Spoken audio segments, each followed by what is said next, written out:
ఈరోజు పెహల్గాంలో 26 మంది చనిపోతే ప్రపంచం అన్యాయంగా చనిపోతే, ఇక్కడ నీ మందు దాగి, ఈ మందు దాగి, కల్తీ మద్యం తాగి చనిపోయింది ఎవరు? ఎస్సీలు, ఎస్టీలు, బీసీలు. మేము పొగతోట ఏరియా ఉంది నెల్లూరు టౌన్లో, అక్కడ నంబర్ ఆఫ్ హాస్పిటల్స్ ఉంటాయి. 70%, 80% అక్కడే ఉంటాయి. మేము అక్కడికి చాలామంది పేషెంట్స్ చూడడానికి పోయినాం. చనిపోయిన పేషెంట్స్, ఈ మందు దాగి చచ్చిపోయినాడయ్యా అని వాళ్ళ కుటుంబం రోధిస్తుంటే డాక్టర్స్ చెప్పేవాళ్ళు, కేవలం లివర్ దెబ్బతిన్నది ఆ మందు దాగి, ఆ చీప్ లిక్కర్ దాగి. దానికి ఎవరు కారణం అంటాను? ఒక ముఖ్యమంత్రి ప్రజల చేత ఓట్లు వేయించుకొని ఆ ప్రజల ప్రాణాలు తీయటం, ప్రజల జోబిల్లో డబ్బులు తీసుకోవటం, ప్రజల ప్రాణాలు తీయటం ఎక్కడన్నా చూసామా అని అడుగుతున్నా నేను. అందుకని దీనికి వెంటనే ఢిల్లీలో కేజ్రీవాల్ 100 కోట్లు, ఒక ముఖ్యమంత్రి, ఒక డిప్యూటీ ముఖ్యమంత్రి, ఆంధ్ర, తెలంగాణ, తమిళనాడు, ఇంతమందిని అరెస్ట్ చేశారే 100 కోట్లకి. ఈడీ ఇక్కడ ఇంచుమించు 10,000 కోట్లు. ఇక్కడ 2 రకాల ఎంక్వైరీ జరగాల. అది సిట్ లెవెల్లోనే అయిపోద్దా, లేకపోతే సిబిఐ, ఈడీ చేస్తా? ఒకటి డబ్బు దోచుకోవటం, 2 అనఫిషియల్ సేల్స్ చేసుకోవటం, 3 నాసిరకం మందు తాగిచ్చి ప్రజల్ని ప్రాణాలు తీయటం. ఒక మనిషికి ఏదన్నా జరగరానిది జరిగి, ఒక కర్రో కత్తో జరిగి మనిషి ప్రాణం పోతే ఆవేశంలో జైలు శిక్ష వేస్తారు, యావజ్జీవ కారాగార శిక్ష. ఇక్కడ ఎన్ని వేల కుటుంబాల ఎన్ని వేల మంది ప్రాణాలు తీసి లక్షల మంది అనారోగ్యానికి కారణమైన దాని గురించి మీకు ఏమని చెప్పాలా అని చెప్పేసి అడుగుతుండా. ఈ సేల్స్ చూసుకోమంటుండా. ఓన్లీ 42 డేస్ బ్రాందీ షాపులు మూసారు కరోనా టైంలో. 42 రోజులు మూసారు, కొరప్పుడు తెరిచారు. ఎందుకు మధ్యలో ఇంత పెద్ద ఎత్తున సేల్స్ పడిపోయినాయో చెప్పాలా. అక్కడికి ఎంత అంటే ఆ డబ్బు మీద మోజు ఏంటంటే, ఇతర రాష్ట్రాల నుంచి వచ్చేటప్పుడు ఒక 3 సీసాలు తెచ్చుకోవచ్చు. చట్టం అది, ఎప్పటి నుంచో ఉన్న చట్టం. అది కూడా బార్డర్లో ఆపేసేసి ఒక్క సీసా కూడా తెచ్చుకోవడానికి లేదు. మేము చెప్పిందే తాగాలంటే ఏంటి? డెమోక్రసీ సచ్చిందని చెప్పేసి నేను చెప్పింది అందుకే, అంతకంటే ఇంకొకటి లేదు. ఈరోజు ఈ 2 రకాల ఎంక్వైరీ, ఒకటి డబ్బు, ఒకటి ప్రజల ప్రాణాలు, 2 చేయాలని చెప్పేసి నేను కోరుతుండా. ఇది టోటల్ తాడేపల్లి ప్యాలెస్కి సంబంధం లేదు. Only lotus pond, total lotus pond. అందరికీ తెలుసు. ఇప్పుడు ఆ ముద్దాయిల పేర్లు చూసినప్పుడు వాళ్ళందరికీ కంప్లీట్గా కసిరెడ్డి రాజశేఖర రెడ్డితో పాటు ఉండే వాళ్ళందరికీ అందరూ కలిసి పెత్తనం చేసుకున్నారు. డిస్టిలరీస్ హ్యాండ్ ఓవర్ చేసుకున్నారు, కల్తీ మద్యం తయారు చేయించారు. అఫీషియల్గా క్రేట్కి ఎంతని తీసుకున్నారు, 150 నుంచి 600 దాకా. అనఫిషియల్గా కేసుకి అరౌండ్ 10,000 రూపీస్. ఒక 48 సీసాల క్రేట్లో 150 నుంచి బ్రాండ్ని బట్టి 600 తీసుకుంటే అది 20 రూపాయలు డిస్టిలరీకి ఒక సీసాకి అప్రాక్సిమేట్గా అనుకోండి. 20 రూపాయలు పే చేస్తే బయట 200కి అమ్ముతారు. ఆ 20 రూపాయల్లో వీళ్ళకి 3 రూపాయలు 4 రూపాయలు వచ్చింది. కానీ అన్అఫిషియల్లో 200 రూపాయలకి అమ్ముకున్నారు. డిస్టిలరీకి 20 రూపాయలు ఇచ్చేసి 200 రూపాయలకి అమ్ముకున్నారు. సో అతి పెద్ద, అందుకే నేను చెప్తున్నాను, నేషనల్ కాదు ఇది, ఇంటర్నేషనల్ లెవెల్. ఇంటర్నేషనల్. జోబిలో డబ్బులు ఉంటే తప్ప, జోబిలో డబ్బులు పెరుక్కున్నారు, ప్రాణాలు పెరుక్కున్నారు. అందుకని ఇది ఆషామాషి విషయం కాదు. ఇది నేను చెప్పాను ఇప్పుడు, బోఫోర్స్ కుంభకోణం, 60 కోట్లు, 2G స్కామ్ ఒక ప్రధానమంత్రిని ఇంటికి పంపించేసింది. 60 కోట్లకి ప్రధానమంత్రిని ఇంటికి పంపించింది. 100 కోట్లు ఢిల్లీ స్కామ్కి ఒక ముఖ్యమంత్రి నుంచి, ఒక డిప్యూటీ సీఎం దగ్గర నుంచి 3 రాష్ట్రాల్లో ఉండే కనెక్షన్ ఉండే వాళ్ళందరినీ జైలుకి పంపించింది. బట్ ఇక్కడ ఎవరు పోవాలంటాను?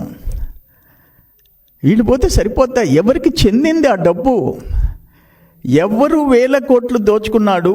ఏ కుటుంబం దోచుకుంది? ఏ కుటుంబం ఎన్ని కుటుంబాల ప్రాణాలు తీసింది?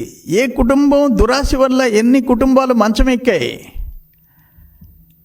ఇది తేలాల్సిన అవసరం ఉంది. ఇది ఆషామాషి కాదు. నేను చెప్పేది ఏంటంటే, నేను ఎమోషనల్గా చెప్తుండా. నేను చూసా, నేను హాస్పిటల్స్కి వెళ్ళా, వాళ్ళ రోదన విన్నా. ఒక్క విలేజ్లో, ఒక్క ముద్దుమూడిలో 17 మంది చనిపోయినారని చెప్పేసి మనుబోలు మండలం, నేనేదో ఒక సభ పెట్టుంటే ఆ విడోస్ వచ్చి మా వాళ్ళందరూ చచ్చిపోయినారయ్యా ఆ మందు దాగి అని చెప్తే గుండెలు తరుక్కుపోతాయి. సో ఇది సీరియస్గా తీసుకోండి. ఈడీ ఎందుకు ఎంటర్ కాదో కేంద్ర ప్రభుత్వం జోక్యం చేసుకోవాలా. ఇంత పెద్ద వైలేషన్ ప్రత్యక్షంగా కనిపిస్తుంది. నడి బజార్లో పెట్టి డబ్బులు దోచుకొని, 1000 కోట్లు దోచుకొని, 1000 మంది ప్రాణాలు తీసి, లక్షల మంది అనారోగ్యానికి కారణమైన ఈ స్కామ్ మీద వెంటనే ఈడీ, సిబిఐ అందరూ ఎంటర్ అయిపోవాలా. అసలు ఎవరికి అల్టిమేట్గా బిగ్ బాస్కి ఎవరైతే దురాశకి, ఏ బిగ్ బాస్ దురాశ వల్ల ఇది జరిగిందో, ఆ ఫ్యామిలీ వల్ల, వాళ్ళు కటకటాలు లెక్క పెట్టక తప్పదు అంటున్నా నేను. ఒక చిన్న తప్పు చేస్తే జైలుకి పంపిస్తున్నారు. ఒక 10,000 ఎవరైనా లంచం తీసుకుంటే ఆఫీసరు, ఏసీబీ వచ్చేసేసి జైలుకి పంపిస్తుంది. ఎవరికైనా చట్టాలకు అతీతులా అని అడుగుతున్నాను. ఇంత బహిరంగ బజారు దోపిడీని మనం ఎప్పుడూ చూడలేదు. జరుగుతుంటే ఆ పనిలో కాంట్రాక్ట్ తీసుకున్నాడు, లేకపోతే ఇది ఇక్కడ తీసుకున్నాడు, అది ఎక్కడ తీసుకున్నాడు, ఆ కాంట్రాక్ట్లు, ల్యాండ్ స్కామ్స్లో తిన్నారని చెప్పి వింటుంటాం. ఎంక్వైరీలు జరుగుతుంటాయి, యాక్షన్ తీసుకుంటుంటారు. బట్ డబ్బు దోచుకునేది చూసాము, ప్రాణాలు దోచుకునేది చూడలేదు. ఇది ప్రాణాలు దోచుకోవటం. పేదోళ్ళ ప్రాణాలు పణంగా పెట్టి నువ్వు 1000 కోట్లు సంపాదించుకున్నావు. నువ్వు పనిషబుల్, శిక్షార్హుడివి నువ్వు. అందుకని కేంద్ర ప్రభుత్వం వెంటనే ఎంటర్ కావాలా. ఇది ఆషామాషి విషయం కాదు అని అంటున్నా నేను. చిన్న విషయం కాదంటున్నా నేను. ఇటువంటిది బహుశా దేశంలో ఇప్పటికి జరగలేదు. సీరియస్గా తీసుకోమని పదే చెప్తున్నాం. నేను అంతకుముందు 3 సార్లు ప్రెస్ కాన్ఫరెన్స్ పెట్టాను. 2020లో, 23లో పెట్టాను. ఇదే చెప్పాను. మొత్తం నా దగ్గర డేటా అంతా ఉంది, కంప్లీట్ డేటా ఉంది. ఎస్జిఎస్ ల్యాబొరేటరీ ఇచ్చిన రిపోర్ట్లన్నీ ఉన్నాయి. ఇదంతా ఎస్జిఎస్ ల్యాబొరేటరీ ఇచ్చిన టెస్ట్ రిపోర్ట్స్. అదేమి ఆర్డినరీ ల్యాబొరేటరీ కాదు. చెన్నైలో దానికి ఒక గుర్తింపు ఉంది, ఐఎస్ఐ రికగ్నిషన్ ఉంది.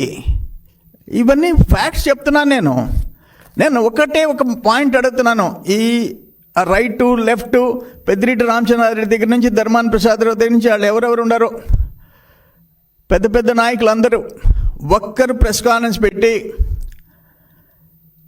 ఈ క్యాష్ ట్రాన్సాక్షన్ కరెక్టు, ఈ ముందు తాగినందువల్ల ఎవరు చావలేదు, చెప్పండి. ఎందుకు ఇన్ని లక్షల క్రేట్లు మధ్యలో తగ్గిపోయినాయి చెప్పండి. ప్రజలు తాగటం మానేసేసారా? నువ్వు మద్యపాన నిషేధం పెడతానని మోసం చేసినవాడివి. నువ్వు మద్యపాన నిషేధం అమలు చేస్తానని చెప్పి వాళ్ళని మద్యపానానికి గురి చేసి, కల్తీ మద్యానికి గురి చేసి ప్రాణాలు తీసినోడేవు నువ్వు. సో ఇది క్షమించరాని నేరము. నేను ఆవేదనతో చెప్తున్నాను. వెంటనే ఈడీ, సిబిఐలు ఏమేమి ఎంటర్ అవుతాయి, నేర పరిశోధన సంస్థలు వచ్చి ఎంటర్ కావాలా.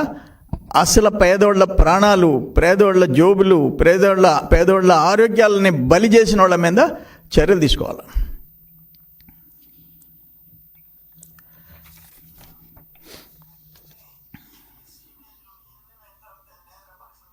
నాకు శ్రీధర్ రెడ్డి చాలా క్లియర్గా చెప్పాడు, మిథున్ రెడ్డి హ్యాండ్ ఓవర్ చేసుకున్నాడు. ఇప్పుడు అదే వస్తుంది పత్రికల్లో. నేను గవర్నమెంట్ మారంగానే ఫోన్ చేశా.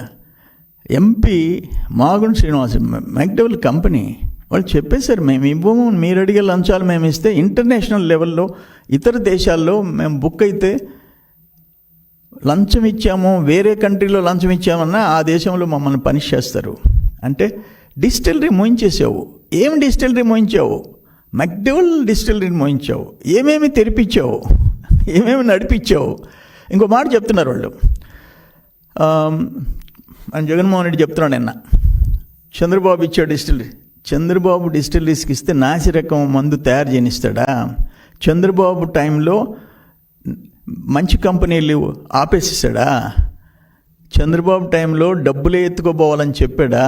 చంద్రబాబు టైంలో ఈ ముందే తాగి చావండి అని చెప్పాడా? వాళ్ళ ఇష్టం, ఎవరికి రిస్ట్రిక్షన్ పెట్టలే.